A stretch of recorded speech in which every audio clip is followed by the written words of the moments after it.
Good evening. I hope I find you well on this now dull day. The sun was out earlier today, but it's taken a rest now.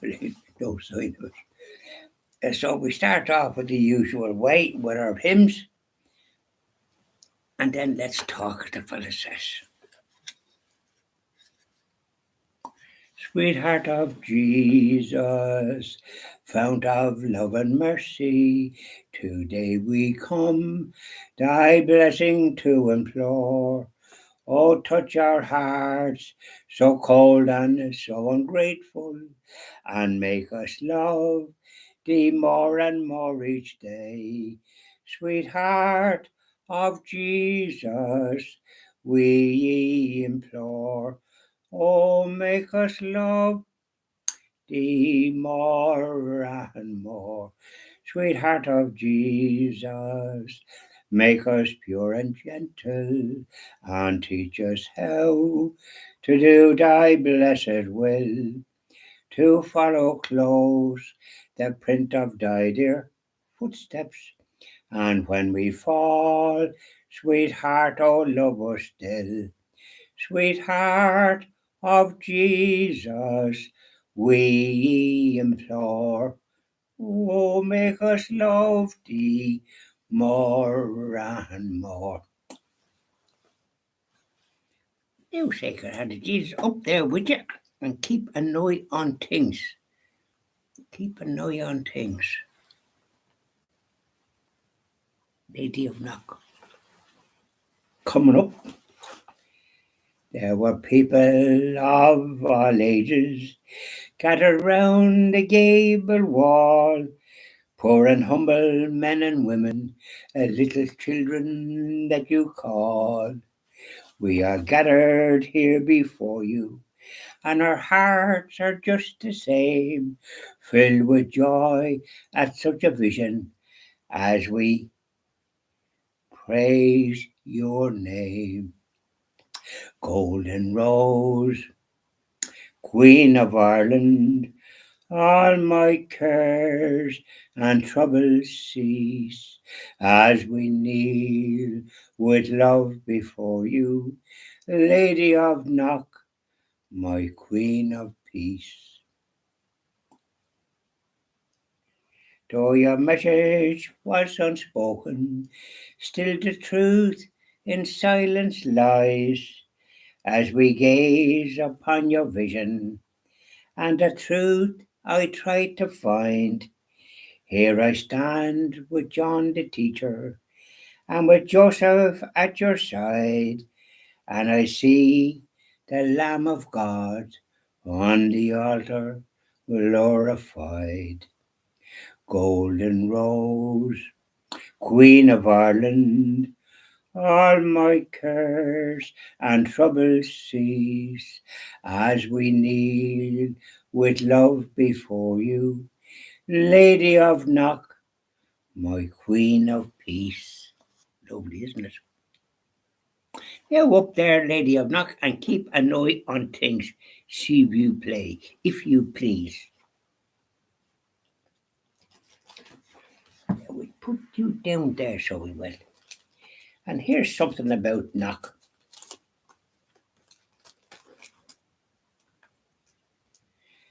This is the little cross, the Lamb of God on the altar glorified.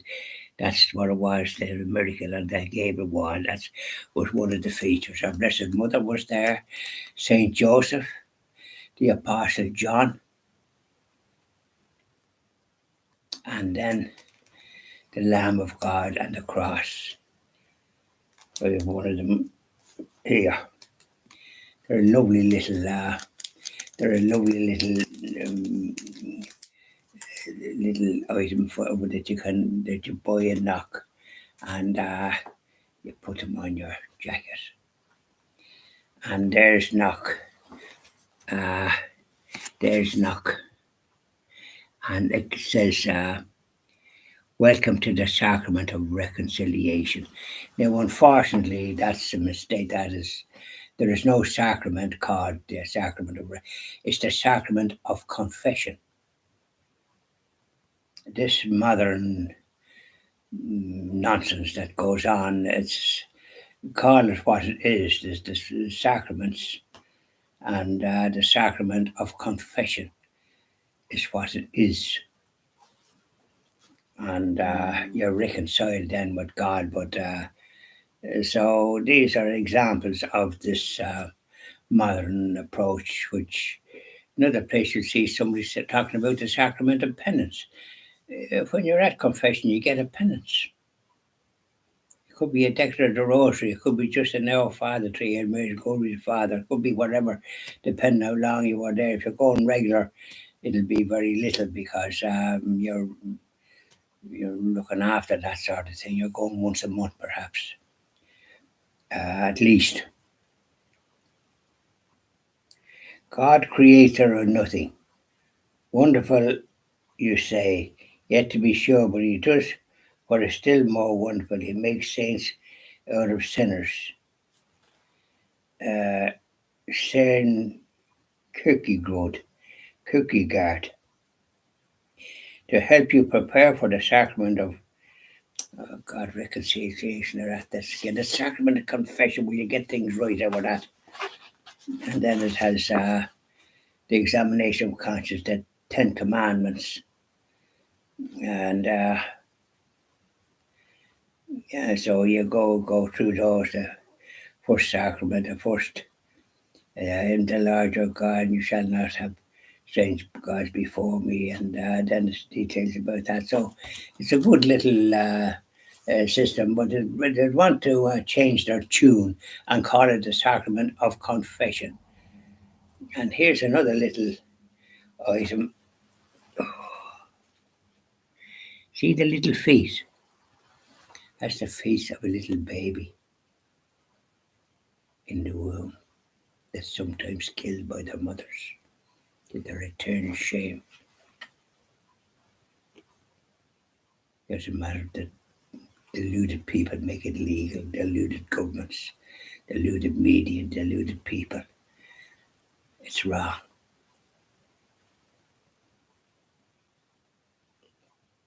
That's the precious life in Northern Ireland. Isn't a lovely little picture? Look at the little feet.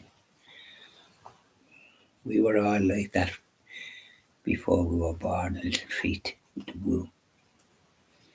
They're able to do that now with their ultrasounds or whatever it is that they have these modern things.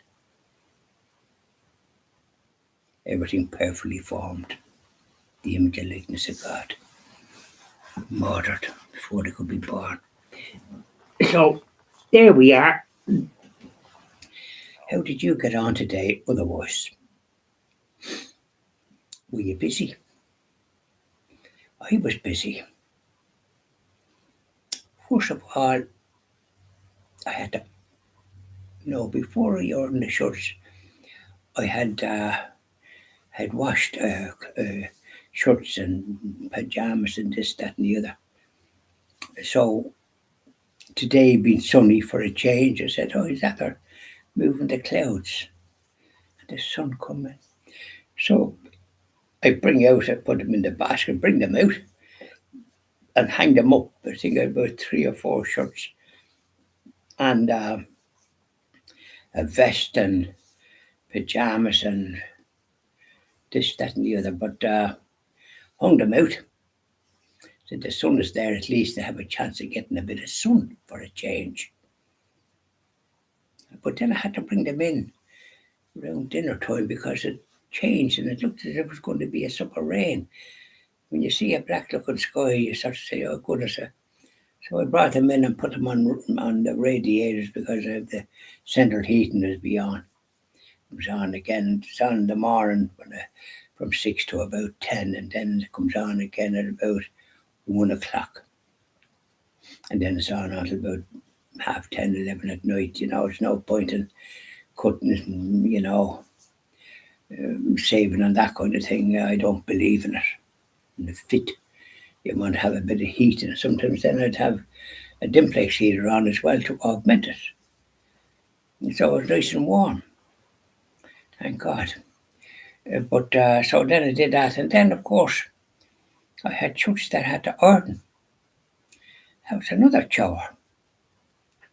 I'd 3 shirts and a vest or just had to earn them and trousers, and they would take me time. So like all these chores has to be done to keep things ship shape and Bristol fashion and clean.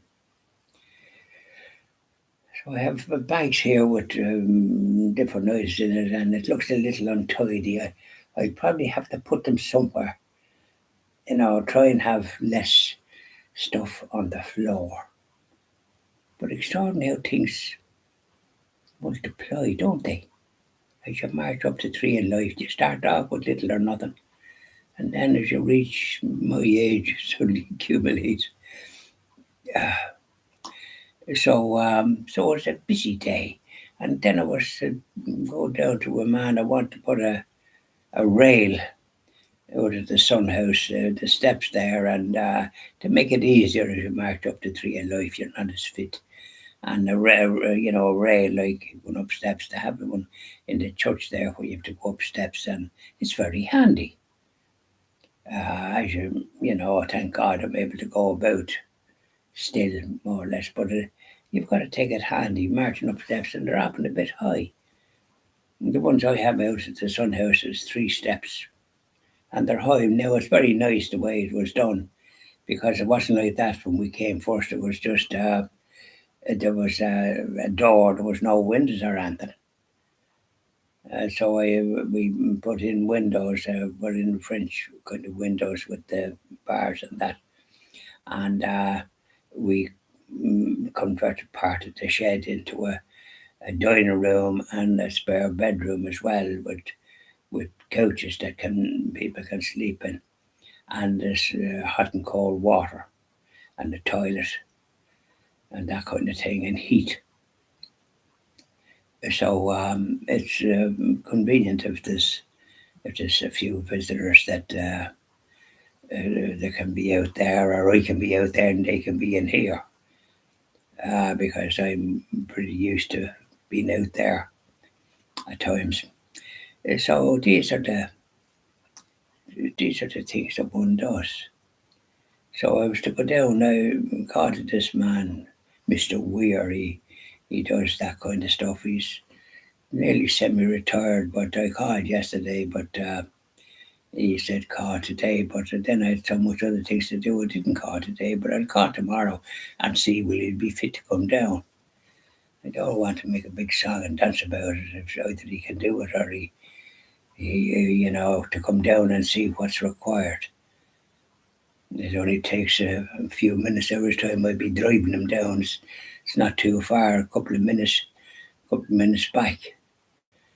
But sometimes people are a bit odd, aren't they? I called to him yesterday, and he could have brought him down back in 5 minutes, but he didn't seem fit to do it. We'll see, because if it's a case that there's any delay now tomorrow, I'll just forget about him and get somebody else. Bye now, and enjoy the rest of your day. I might sing a few songs later.